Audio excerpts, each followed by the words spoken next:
welcome to webisode number 12. I want to start out this webisode by thanking our previous participants, Richard Saucedo and Darren Davis. If you didn't get a chance to watch those two and hear what they had to share about music education, the state of the marching arts, you're going to want to make sure to go back to YouTube and Google Scott Lang Leadership and watch those, because they were incredible.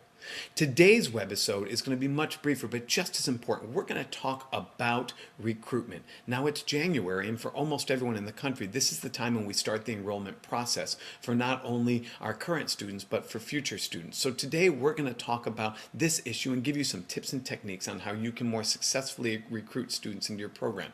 Now it's uncomfortable to say, but let's be honest. Students are the currency of the educational process, not only musically, but financially. Musically, the more students you have, the more depth that you have. The more depth that you have, the more the competitive and intrinsic value that they're going to want to practice and participate at a higher level. The more students you have, the more staffing you have. The more staffing you have, the more opportunity you have to teach kids on an individual and group basis. And financially, the more students you have, the more M&O budget you receive. The more students you have, the more opportunity you're going to have for tax credits. The more students you have, and so on and so forth. Students are the currency of education. And it's important that we aggressively address the issue of recruiting students into our programs, not only for the educational value, not only for the musical value, but for the financial value. In today's day, that's a critical element not to be undervalued. So let's talk about some quick tips and techniques on how to best put your program forward in the recruiting process. Number one, and probably the most important, don't sell your soul professionally or musically to gain a student. It's too easy to say, what a great student, I want that kid, and to promise things that maybe you can and cannot deliver. You want to make sure you don't attract every kid. You want to make sure that you attract every kid that's right for your program. Don't sell your soul for every kid. Sell your soul for every kid that's going to be good for you and good for your program. Tip number two, don't recruit just the musician. Recruit the child. I mean, let's be honest, a lot of us recruit by putting on concerts. Well, when you prove to kids we play well, we sound good, you can do these things, you're attracting the musician. And chances are the musician child is already sold on band and doesn't need to be recruited. Attract the child who's a musician. Those kids are 13-year-old kids, and they're scared. They're scared about high school. They're scared about the commitment of band. They're scared about the commitment of orchestra. They're scared about the commitment of choir. You want to talk to the child first, the musician second, because students that are musicians first are probably already sold.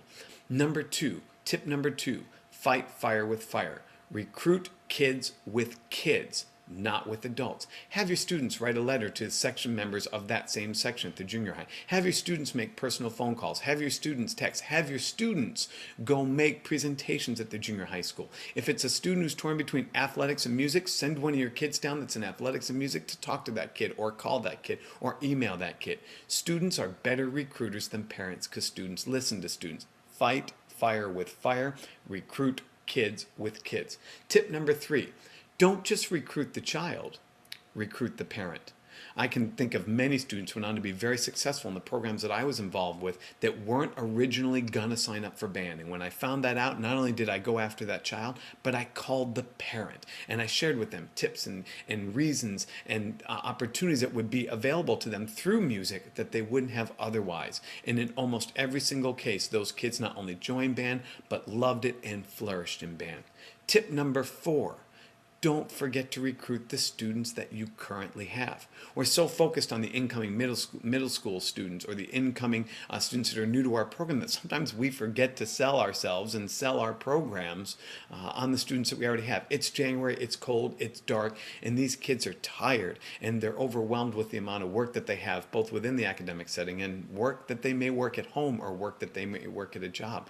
Take some time in January to remind these kids what a great thing your organization is. Show old photos, tell stories, smile, remind the kids of what they have to look forward to the end of the year and next year and beyond.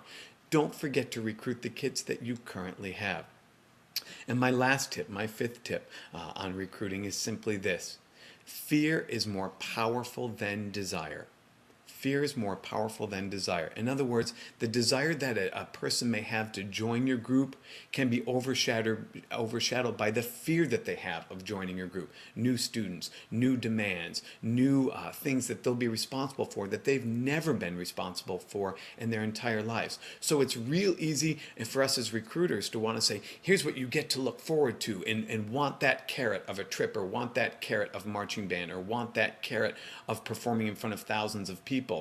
But the fear of that will overshadow the desire. So spend some time recruiting, lessening the fear and increasing the desire, dispelling the myths before promising things that they'll have access to. Those are my 5 tips for recruiting. I hope they're valuable to you. 1, don't sell your soul. Number 2, recruit the child, not just the musician. Number 3, fight fire with fire. Use kids to recruit kids. Number 4, don't forget to recruit the kids that you currently have. And last but not least, tip number 5, that fear is more powerful than desire. I hope that these have been of help to you and maybe sparked your own creativity and imagination on recruiting. And if you want to share some tips with me, please send me back. Which brings me to my final point, is that it's about time now. It's been 6 months of the new website and new webisodes and the new format of sharing information. I'd like some of your feedback. Are you even watching this? I hope so. Is it of value? Is it of use? And what topics would you like to see covered? Your input is so important because you are the reason I do this. I would love your feedback. Either send me an email at scott@scottlang.net or visit me at www.scottlang.net and hit feedback. Thanks, everyone. Take care. I appreciate all that you do, and I know you don't hear it enough, but what you do is extraordinary, and you are making a difference. If you're interested in hosting a Scott Lang leadership, give me a call. Take care. Good luck. Goodbye. And that's it for webisode number 12. Take care, everyone.